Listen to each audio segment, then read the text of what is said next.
Assalamualaikum warahmatullahi wabarakatuh. Ketemu bare aku konco-konco sahabat ngasur nang acara ngasur. Nang kesempatan iki aku katene bahas pertanyaan ya apa nek awake dhewe ngutangi wong mari wong iku suwi nyaure terus awake dhewe ikhlasno. Tapi ya gak ikhlas temen. Ya 90% ikhlas lah. Wis tak ikhlasno timbangane bulet. Misale ngono. Dadakno liya dina wonge mara ngekeki nyauri utang iku mang. Ya apa ngene iki?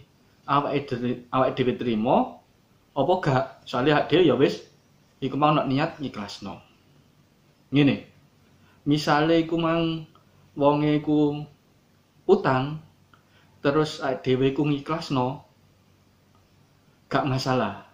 Awake dhewe gak nrimo saurane wong iku mang. Misale wong iku mang bener-bener wong sing kekurangan terus butuh.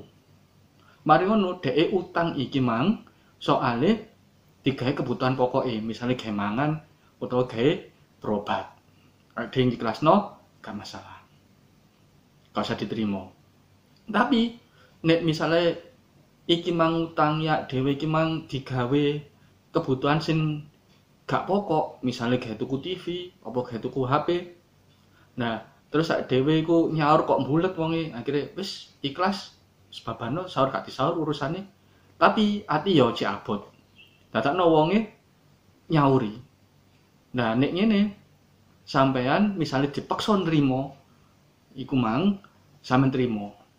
Tapi berhubung sampean wis ana niat ngikhlasno tapi walaupun gak 100%, iku sebagian misalnya sampean sedekahno atas nama wong sing utang iku mang. Dadi misale utang 1 juta, sing 900.000 sampean trimo, sing 100.000 sampean sedekahno atas nama wong iku mang. Dadi utang nek ade ikhlasno ya wis gak usah diterima, nek ikhlasé 100%. Tapi nek wong maksa nrimo ya wis sampean trimo, tapi sampean sedekahno atas nama wong sing utang iku mang. Wis sakmene penjelasanku masalah utang sing ikhlas gak usah disaur gak apa-apa, ternyata disaur mbek wonge. Muga-muga nambah pencerahan dan manfaat nang kanca-kanca kabeh. Kurang luwihne punya sepuro. Wallahu a'lam bishawab. Wassalamualaikum warahmatullahi wabarakatuh.